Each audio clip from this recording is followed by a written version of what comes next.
Tu podcast w głowie się mieści.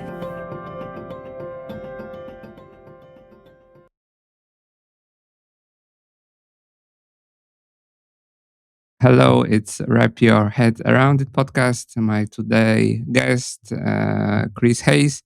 He's a clinical psychologist, schema supervisor, and also the trainer. Hello, Chris. And maybe you also said something about you on the beginning, like. Yeah. So, like you said, I'm a clinical psychologist and an accredited schema therapist. I'm in Perth, which is on the west coast of Australia. So Australia's a big place. It's about a 5-hour flight to Sydney and Melbourne.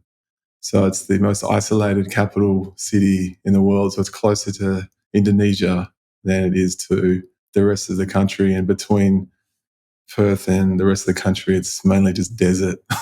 So yeah, but it's So I've been I was trained with Jeff Young probably about 12, 13 years ago.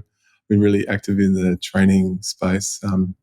Recently helped write a training book, the Cambridge Guide to Schema Therapy, which came out earlier this year. So yeah, Great. That's me.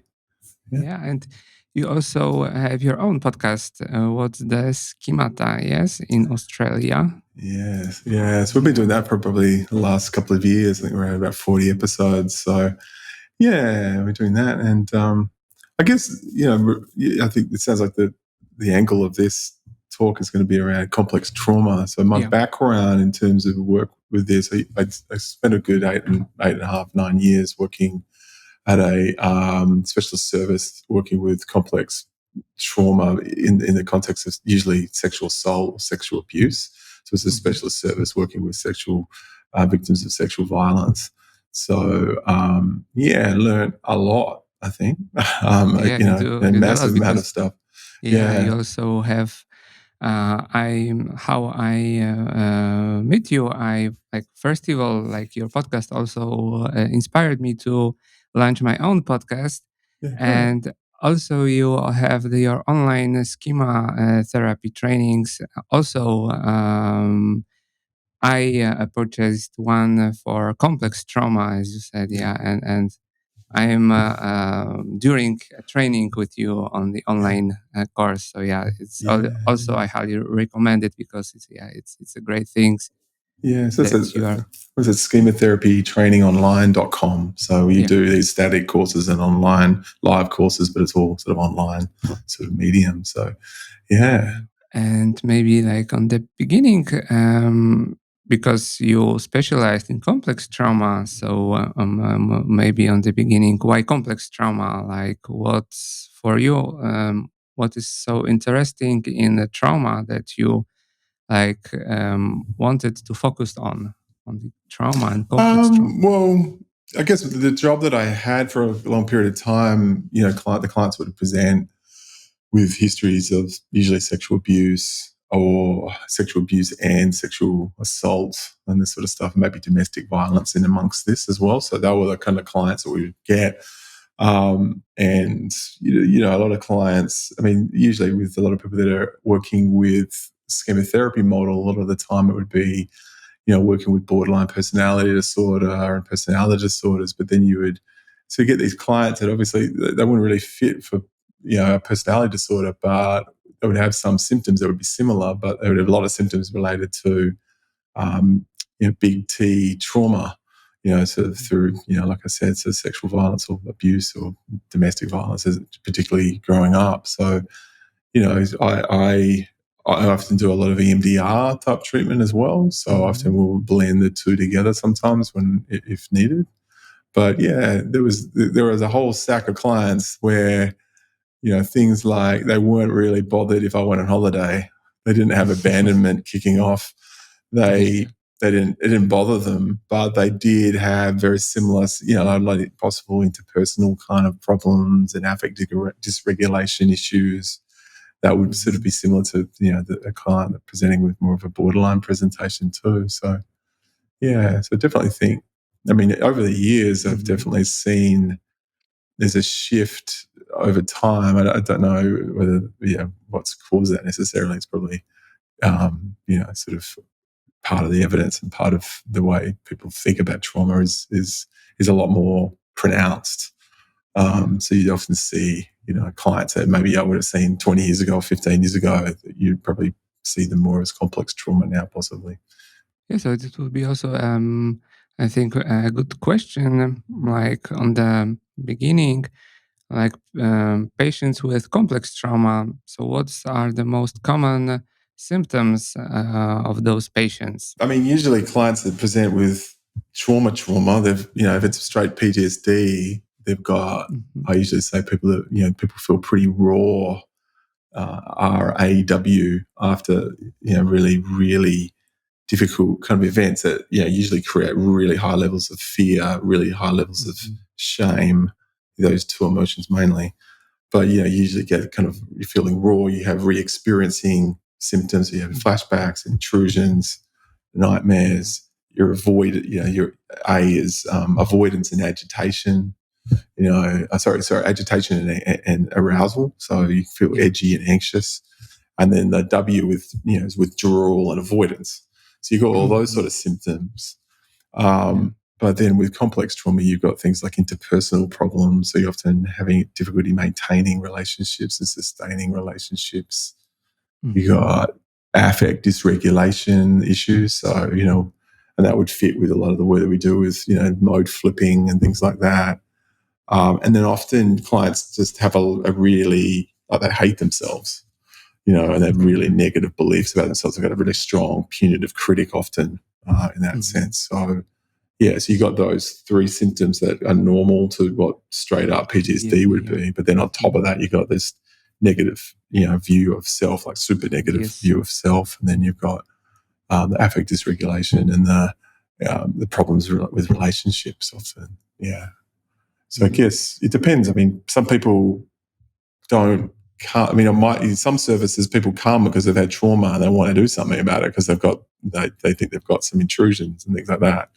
Some people come because they, have other problems, but it becomes clear later that it's a trauma thing that they haven't told you, for example.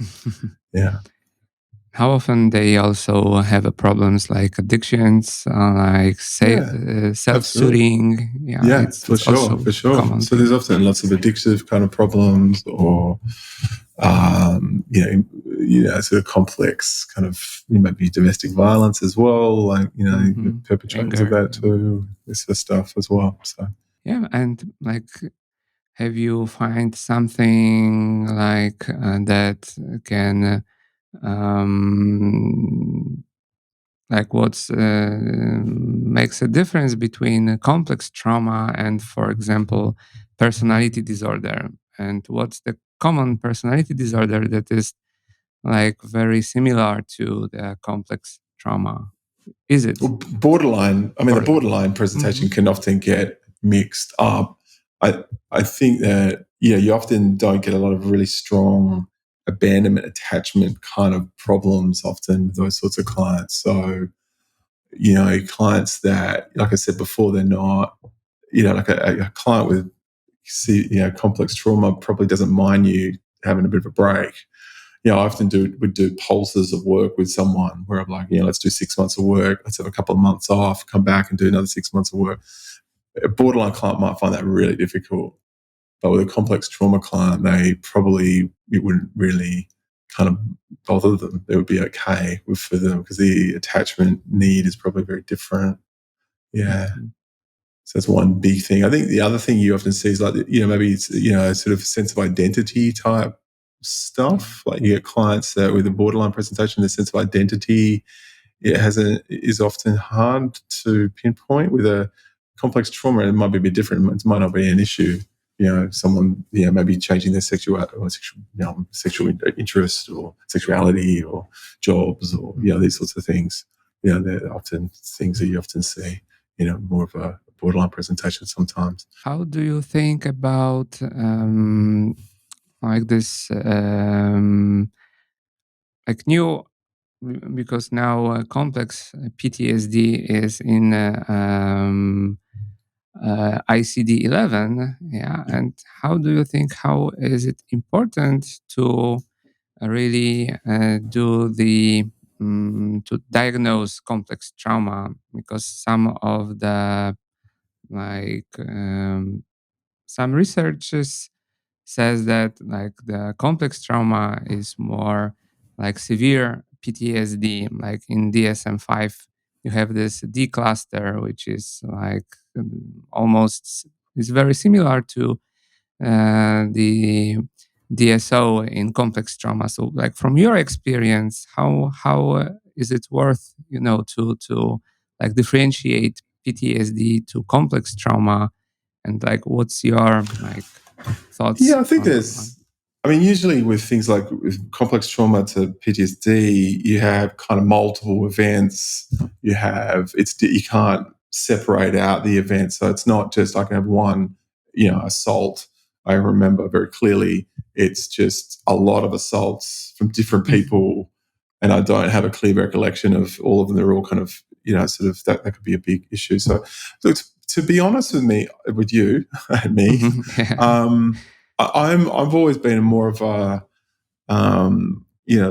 not so much. I think diagnostics are important and knowing what to do and what to focus on, but I'm always going back to the formulation of what the problem list is and what really sort of, needs to, in terms of for the client, what are your problems rather than what are your diagnostics. That said, though, I think that if you've got a client who has trauma and has had experience of next level, high levels of trauma and repeated trauma and complex trauma, you do need to kind of, sort of give people the opportunity to maybe process that, because I use the analogy of like a toothache.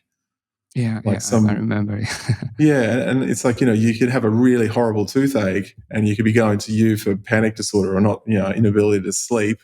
And then you can kind of, sort of go to take the pills or something take the pills or go upstairs to the other psychologist next door. You go to the dentist, you want your tooth fixed. But the dentist goes, oh, no, look, go upstairs and we can do relaxation therapy. But there's a point in time where, if I had a toothache and I was talking to you, I probably would be grumpy and I wouldn't be there and I wouldn't be coping very well, and it would be affect dysregulation and this sort of stuff. So there's a point in time you might want to give the client an opportunity to focus on the stuff that is really, impacting. And these are, some of the complex trauma kind of elements. So, I do think that that's important to kind of give people an opportunity around that. Yeah, because that can be in itself quite affect regulating and improving their self-concept and reducing some of the the trauma symptoms issues around intrusions and avoidance and anxiety in general and agitation. Yeah. Okay. So part of me thinks like I think some of that idea about the temperament can really affect kind of the possibility of development at CPT. I can see PTSD. I can see that being really understandable. I think some kids have got different, maybe those more internalizing kind of children, as opposed to sort of more externalizing kind of, turning into different types of coping styles and things like that as well. But don't know if that answers your question. I wanted next to ask about how do you approach complex trauma in the schema therapy? Like, what is it, a phased approach, or like do you also use some kind of trauma treatments in trauma focused CBT in the schema therapy? Like, what works best and how we can understand CPTSD in the terms of schema therapy? So traditionally with sort of trauma-focused therapies in the past, there has been like a phase-based idea. And there's quite a bit of evidence and suggestion to say that maybe isn't the best way to go about it, mainly because, if you don't talk about any painful stuff and you're focusing on stabilization, you never ever get to do the work. You never get to it's not like a promised land that arrives and suddenly I'm here. also like making more avoidance because you are not working on it. So it's like people learn that you need to like that you cannot feel those emotions. They try to also regulate, they cannot, and exactly. So you want to you want to kind of impart the idea that you can handle the feelings. And I think sometimes there's all this phase-based approach, kind of stops that. So the way I would view it is schema therapy would be kind of sits in between. It's like a middle ground, but it's not phase-based. It's more titrating. So it's, you don't, like it's not like you'd still use the schema mode model. So, and you would be working with the client, understanding there's a vulnerable child mode and a coping mode, usually a avoider, or maybe there's an overcompensator, or both. There's usually a critic, maybe an angry child, and you're formulating that. And then, in terms of the phase-based idea, usually it's through the experiential techniques that people go, not sure, we should wait. What I would do is you just use the experiential techniques, but you do it in a titrated way. So if you're worried about a client feeling overwhelmed because even thinking about their dad, you might just start doing imagery where it's really neutral or positive imagery. It might be get an image of you and me, I don't know, kind of playing dominoes together. Like, okay, what do you see? Just getting used to that and then moving along and building that up over time to feel more safe and more equipped. Or it might be doing chair work, for example, with gentle chair work with a critic, this sort of stuff, or this sort of thing. So it's about sort of titrating rather than going, we can't do any emotion stuff, we're just going to focus on here, and then we get to here and we get to there. That's how I would see it. Yeah, because as I remember, when patients with complex trauma, they used to also avoid any emotions, because this is the emotional dumbness. So we can do experiential exposures also to the positive emotions, exactly. like doing something together. It makes sense from the point of view of attachment that you are with someone, with me, and you're nurtured in an indirect. The one thing that I reckon you notice as well with some cases of complex trauma is that often clients might have like a very strong critic kind of self, kind of critical mode, but it's not like necessarily a punitive critic, or it could have been a coping mode. So it can be kind of, some clients might have like a very blaming side that's very hateful of themselves, but it's almost a way to cope. Right? So it could either be a way to cope now, so it's like a scalding over controller. I think Susan Simpson uses that, where you're kind of blaming yourself, having needs and keeping it together. Because if you can imagine as a kid growing up, if you don't feel safe, then you're kind of developing a side of you that's trying to make you safe, which might be to constrict emotions and keep it together and hit yourself. And if you're in the toilets punching yourself because you're getting bullied from the kids at school, it could be often people that have had lots of abuse early on, they haven't had that sense, and they're kind of like using ways to control the circumstances. So that's one thing I definitely think it's worth considering with clients, is that, sometimes it could be like the self-hatred could be a way of coping now, or it could have been a way of coping as a kid, but it's kind of now turned into a punitive adult mode, if that makes sense. So there's quite a bit of discussion about that in the schema community, about whether self-criticism is all bad news, or if is it a way to cope in some ways as well. But and do you like use also imaginary rescripting in the treatment of complex trauma, and how much is it what's the difference between like imaginary scripting and like in prolonged exposure, for example, when we do like the exposure for the traumatic memories, like right, yeah. So with a couple of things. In my style, I don't do imaginary exposure. Like I just mainly do imagery rescripting, or I do, something like EMDR. But within the schema model, you could easily just be using the straight, unannounced type of protocol where you're going into the image and you're standing up for the client. But you could be, I guess the first thing I would be saying is work where the client's at. I mean, and that's hard. It's not a one size fits all. With the so if you're interested in this as well, I was involved at my service, and I was one of the supervisors and clinicians in the IREM study, the imagery rescripting, compared that to EMDR study. So there was no schema work, necessarily.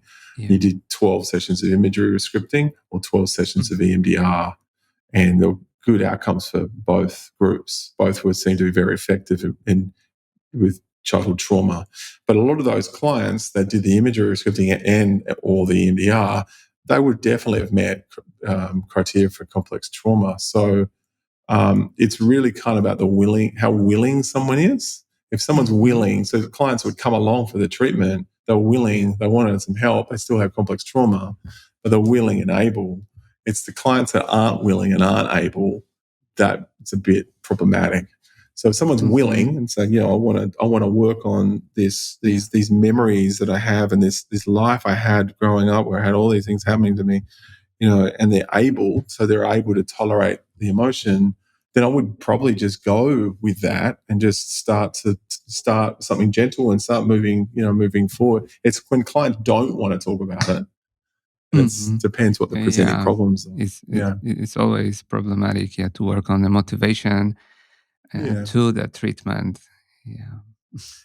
Or they might be coming for, look, I'm depressed, but it's like, I've had one client I really remember very well where she had lots of therapy in the past about depression, but she'd never told anyone that she'd been sexually abused over and over again for about 10 years by a family member.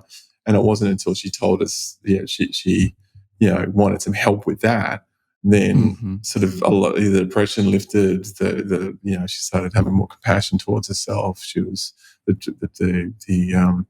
PTSD symptoms reduced, those three clusters reduced. So, it's not often easy to kind of formulate. But in the end, it's all about getting a good mode formulation and trying to kind of talk to the client about, when you're doing things like experiential techniques, like what's the point? That's what I'm always saying to you. My supervisees, like, the point of me doing imagery is to help you tolerate some feelings so we could lead to X. Or the point of me doing chair work is to help limit and set some limits on the critic so it doesn't hijack the therapy, and then later it'd be different reasons. Yeah. And how do you do psychoeducation about trauma and trauma symptoms for your clients, or is it something important in terms of schema? I think it's really helpful to give lots of psychoeducation about dissociation. So, clients often feel a bit crazy, or they kind of have these really weird symptoms and they lose time, or they're kind of depersonalizing, derealization. So that's really important. Even talking a bit about, like I often will use a bit of polyvagal theory in terms of helping clients to understand maybe, why they were coping the way they did, why they kind of shut down rather than, sort of blaming themselves, and understanding some of the neurobiological stuff of like extreme traumatic, next level events, But I guess the other thing I wanted to communicate to people as well is that I think sometimes there's a very big, there's a real feel to everything's traumatic. Like, it's like, and I guess in terms of PTSD and complex PTSD, there's crappy, horrible shithouse, excuse my French, horrible family, growing up environments. But then there's kind of and that's not to say it's comparable necessarily, it's not a competition, but then there's the PTSD stuff when there's massive levels of anxiety, massive levels of shame, massive levels of deprivation, which kind of tip things, and it's probably a lot more neurobiological as well, as opposed to just a system of horrible people around you treating you badly. It's a different kind of kettle of fish, maybe. I don't know what you think about that, but yeah. Yeah, it's a good metaphor, like the seed of the plant. That is it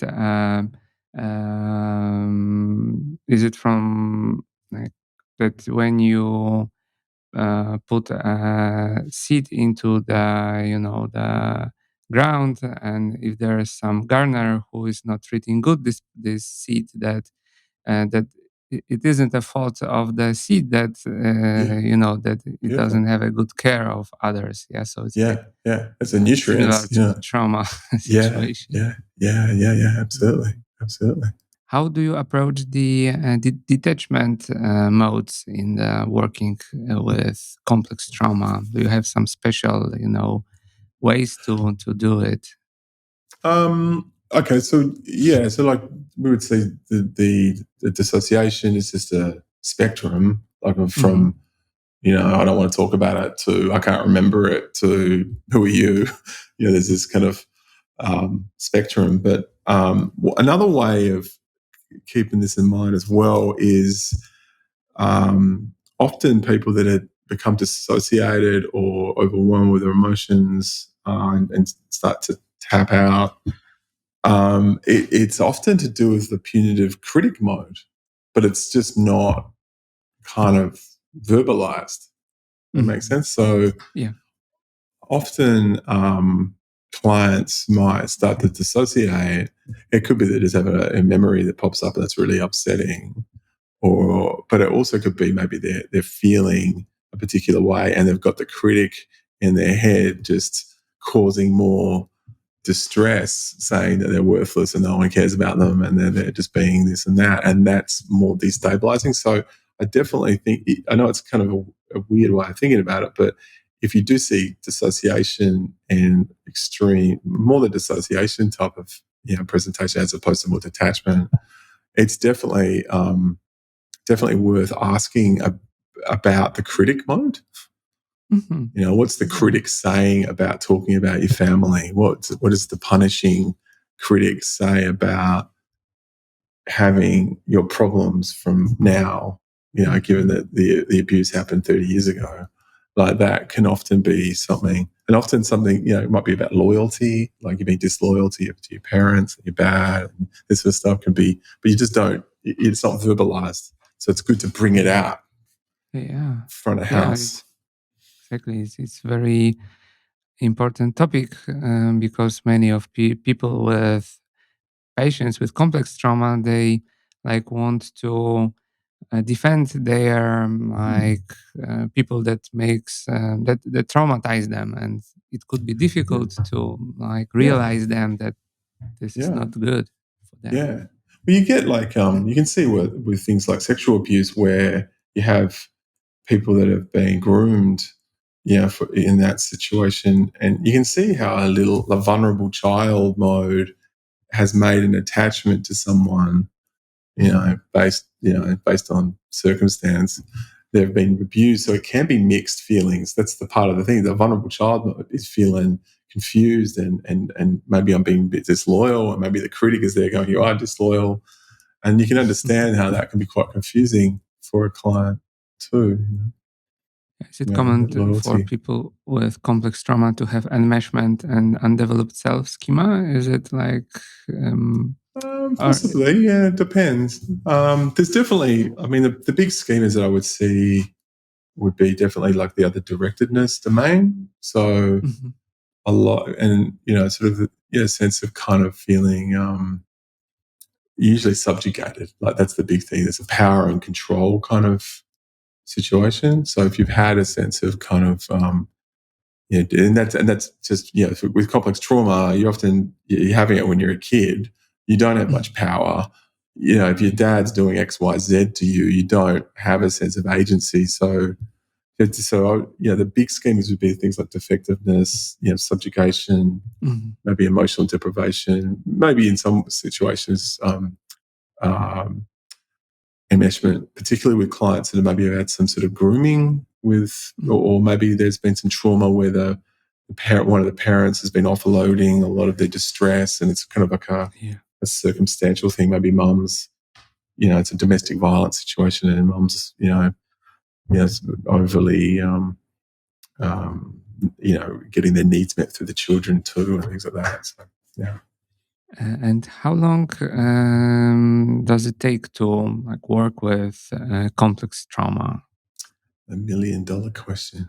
No, it's interesting because I think if clients are willing and able, then just like the research from the IREM study with Katrina Bodehoven-Dahan and Anurnath and Sarah Dominguez, who's I think putting out another paper, it suggested that 12 sessions of imagery or EMDR was really helpful at reducing all these problems. If a client, it's different though. Some clients are willing to talk about it and need some help with it. So if you're working for a service, that's the reason why they're coming to you, as opposed to if they're coming to you, and they want some help with panic disorder, and you realize it's a bit more complicated. Yeah. The thing that's going to, yeah, exactly. You can't afford. They've got a problem with something fairly accessible. The big thing is the coping modes. I think if someone's got very strong detachment, it's just like with any personality disorder, it just blows out the therapy. So I think that's the question. So I mean, I think if someone's willing and able, but it's the challenge for the therapist to actually not be too scared.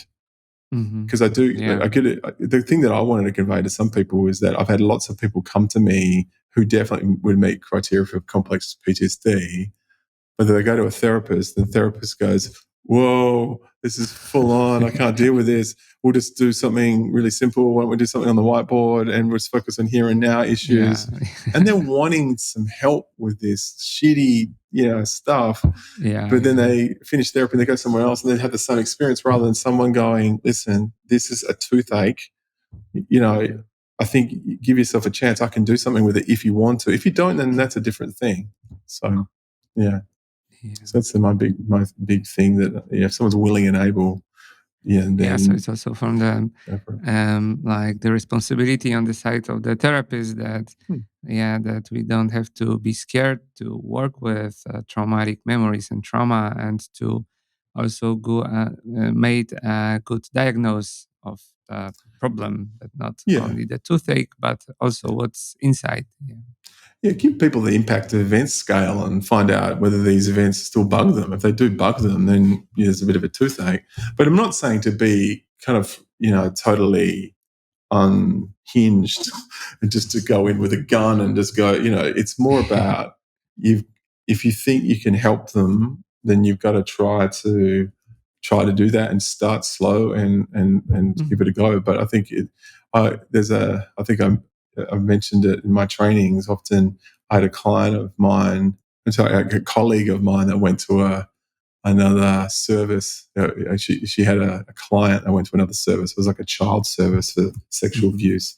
And so she was getting help, after, this situation where the dad had, been arrested for sexual abusing her. And as she grew older, she was in that service for a couple of years. And then she went to this adult service. She went to the new adult service. And the new psychologist said, "Look, have you really done have you done any work on what happened with Dad?" And then the young teenager said, "Oh, I don't think my therapist was ready." So it's kind of, you have to think, is the therapist ready or is the client ready? If the client's ready, then get ready.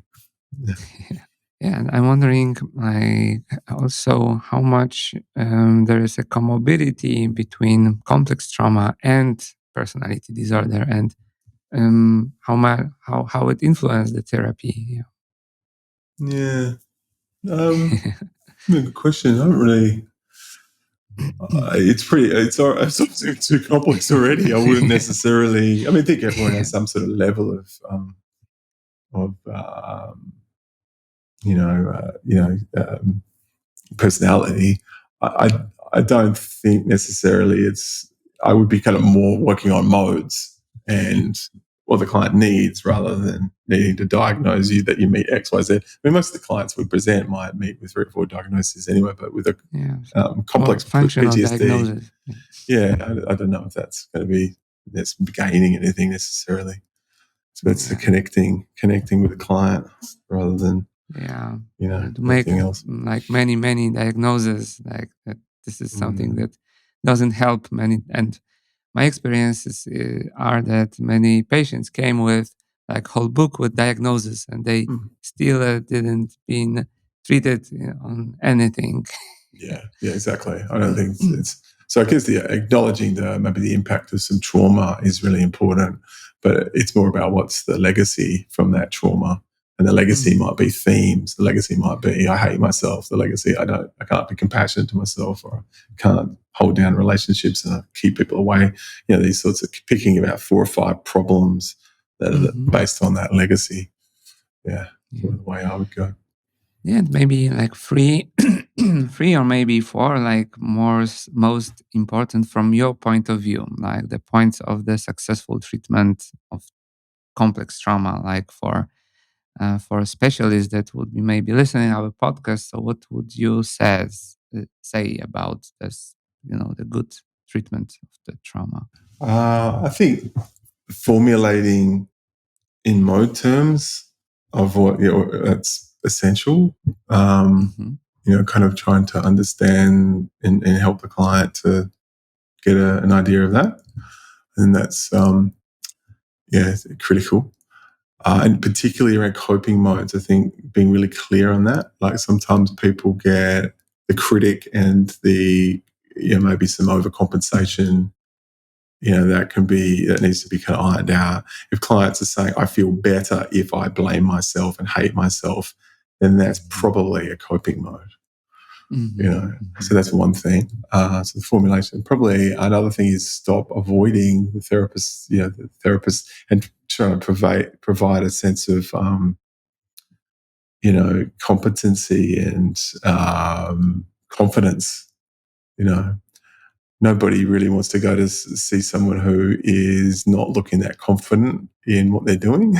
It's being overly confident and gung-ho. I don't know if that is a word that you guys use in Poland, but like being, I'm not asking for people to be like that, but at the same time being, sort of, if you've done, schema therapy, what it is, how to do imagery scripting, sort of try to create a sense that what you're doing, you're an expert.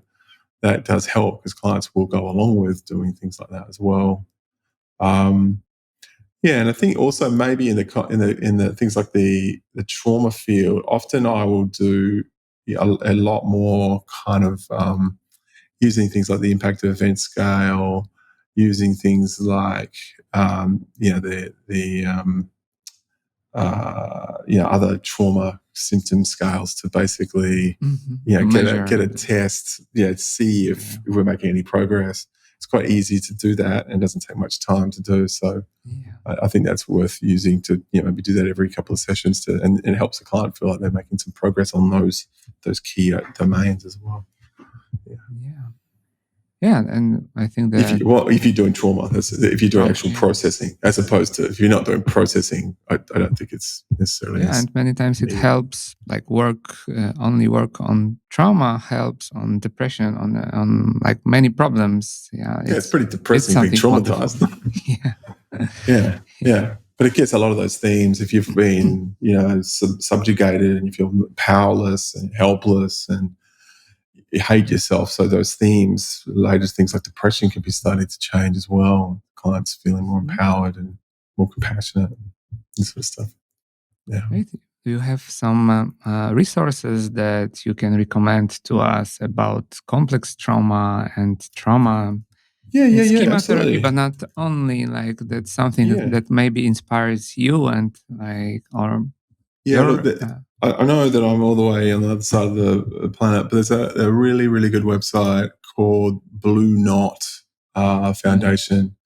So it has lots of different resources, lots of different things that you can be using for clients. It's run by a lot of very, very skilled clinician. So, yeah, the website for that is blueknot.org.au.